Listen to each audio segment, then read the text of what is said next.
नमस्कार, आप देख रहे हैं युग टाइम्स आप न्यूज चैनल और मैं हूँ आपके साथ जया शेट्टी। आइए बढ़ते हैं खबरों की ओर। इंदौर में आज कांग्रेस पार्टी के राष्ट्रीय प्रवक्ता चरण सिंह छपरा ने एक पत्रकार वार्ता में भाजपा पर निशाना साधते हुए भाजपा व मोदी सरकार को जमकर घेरा। पत्रकारों से चर्चा करते हुए उन्होंने कहा कि पीएम नरेंद्र मोदी और बीजेपी के सभी आला नेता 19 अप्रैल और 26 अप्रैल के चुनाव के बाद बौखलाए हुए नजर रहे हैं। दूसरे चरण के चुनाव में 400 पार और राम मंदिर के नारों से पीएम और बीजेपी ने दूरी बना ली है। अपना 10 साल का रिपोर्ट कार्ड देने के बदले पीएम मटन, मछली, मंगलसूत्र, माओवादी सोच, मुसलमान घुसपैठिए, ज्यादा बच्चे पैदा करने वाले जैसे शब्दों पर आ गए हैं। छपरा ने भाजपा के कई नेताओं को उनके नाम के साथ घेरा और बताया कि पीएम नरेंद्र मोदी भी इनकी भाषा बोलने लग गए हैं। पत्रकार वार्ता में शहर कांग्रेस अध्यक्ष सुरजीत सिंह चड्डा, पूर्व व शहर कांग्रेस अध्यक्ष प्रमोद टंडन एवं मीडिया समन्वयक आनंद जैन कासलीवाल मौजूद थे। ब्यूरो रिपोर्ट, प्रकाश महावर, कोली युग का इंसाफ, इंदौर। प्रेस वार्ता के जरिए से हमने ये कहना चाहा है कि नरेंद्र मोदी और भारतीय जनता पार्टी जो है 2 फेज के चुनाव के बाद में पूरी तरह से बौखला गए। वो जनता के मुद्दों की बात नहीं कर रहे हैं। महंगाई, बेरोजगारी, आर्थिक विषमता, इलेक्टोरल बॉन्ड का जो भ्रष्टाचार इन्होंने किया, करोड़ों रुपए का भ्रष्टाचार जो इन्होंने किया, दलित अत्याचार, महिला अत्याचार, इन विषयों पर कोई चर्चा नहीं है। और नरेंद्र मोदी जी देश का ध्यान भटकाना चाहते हैं कि उनको पता है कि ये 2 फेज के अंदर भारतीय जनता पार्टी को प्रतिसाद नहीं मिला है, वोट नहीं मिलने वाली है। इसलिए वो किन बातों पर आ गए हैं? वो इन बातों पर आ गए, मछली, मटन, मुसलमान, माओवादी, ये तमाम सारी चीजों पर आ गए हैं। ध्रुवीकरण करना चाह रहे हैं। ध्रुवीकरण करके द्वेष और डर की भावना यहाँ पर फैला करके वो इस चुनाव को जीतना चाहते हैं, जो सरासर गलत है। नरेंद्र मोदी 10 साल के प्रधानमंत्री हैं। वो अपने आप को रमेश बिदुरी, प्रवेश वर्मा या साध्वी प्रज्ञा या नुपुर शर्मा या फिर टी राजा के स्तर पर नहीं ला सकते। देश के प्रति उनका दायित्व है। सर, मध्य प्रदेश में कितनी सीट आती है इसका? कभी पिछली बार एक सीट आई थी। मध्य प्रदेश के अंदर कांग्रेस पार्टी का अच्छा प्रभाव है और मध्य प्रदेश की जनता के साथ जिस तरह से छल किया है इस राज्य की सरकार ने भी, विधानसभा के चुनाव के समय में अनेक वादे किए।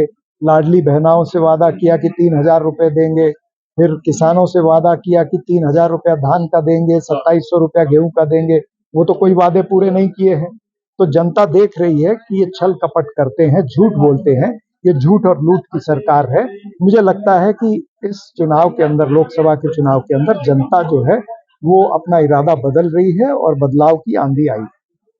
सबका बहुत बहुत स्वागत, अभिनंदन। हमारे बीच में आपने लोकसभा चुनाव में जो हम सबको सपोर्ट किया था, पुलिस कांग्रेस पार्टी को सपोर्ट विधानसभा चुनाव में, वैसे ही आप लोकसभा में हम लोगों ने सपोर्ट करेंगे।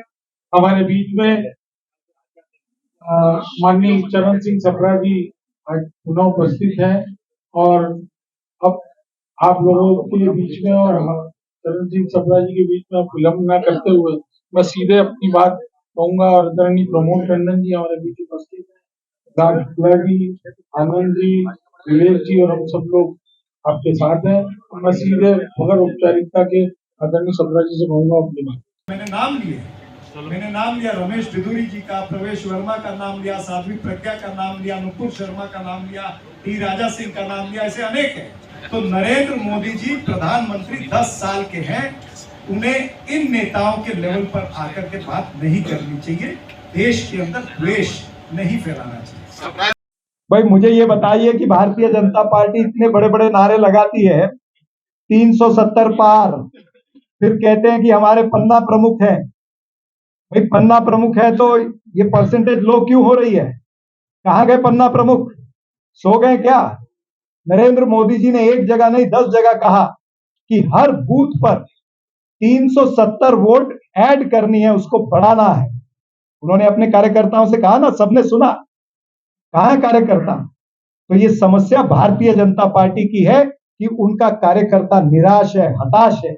उनका पन्ना प्रमुख और बूथ का प्रमुख निराश है और हताश है, इसलिए वोटिंग परसेंटेज कम हो रही है। ये हमारा स्टैंड बहुत क्लियर है। उसमें हमारा कहना यह है कि एक अच्छे लोकतंत्र के लिए वीवीपैट के जो पर्चियां हैं वो ज्यादा से अधिक वो गिनी जानी चाहिए।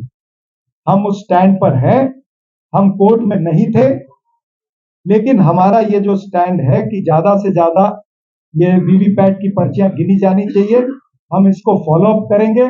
लोकतंत्र के अंदर हमारा जो अधिकार है, जो प्रावधान है, जो डेमोक्रेटिक राइट्स है, उसके तहत जो प्रावधान बाकी है उसका वापर हम करेंगे। वीवीपैट की ज्यादा से ज्यादा गिनती होगी।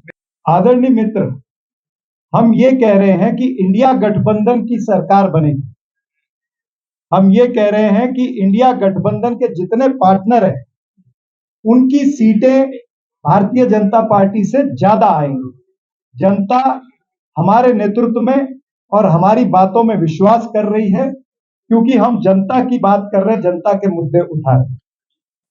कांग्रेस कहीं पीछे नहीं है और इंदौर में भी पीछे नहीं है। आप देखना, मध्य प्रदेश में भी हमारी सीटें बढ़ेंगी और इंदौर वाली सीट भी हम जीतेंगे। निश्चित रूप से ये प्लान बना है कि यहाँ पर भी बड़े नेता आएंगे, बड़ी सभाएं यहाँ पर करेंगे। देखिए, वो उनके शामिल होने के उनके व्यक्तिगत कारण हैं। कोई लोग वॉशिंग मशीन में कमल डिटर्जेंट से धुलने के लिए जा रहे हैं, कुछ और पाप धोने के लिए जा रहे हैं, कुछ और फायदे लेने के लिए जा रहे हैं, लेकिन वोटर नहीं जा रहा है। यही परिस्थिति महाराष्ट्र के अंदर भी है। अगर भारतीय जनता पार्टी ने शिवसेना के 2 टुकड़े किए, अगर एनसीपी के 2 टुकड़े किए, तो नेता गए, नेता के साथ थोड़े बहुत कार्यकर्ता भी गए होंगे, लेकिन जो वोटर है वो नहीं जा रहा। तो वोटर जो है वो अपने मुद्दों की लड़ाई लड़ रहा है। ये थी आज की खबरें। ताजा खबरों के लिए हमारे साथ बने रहें।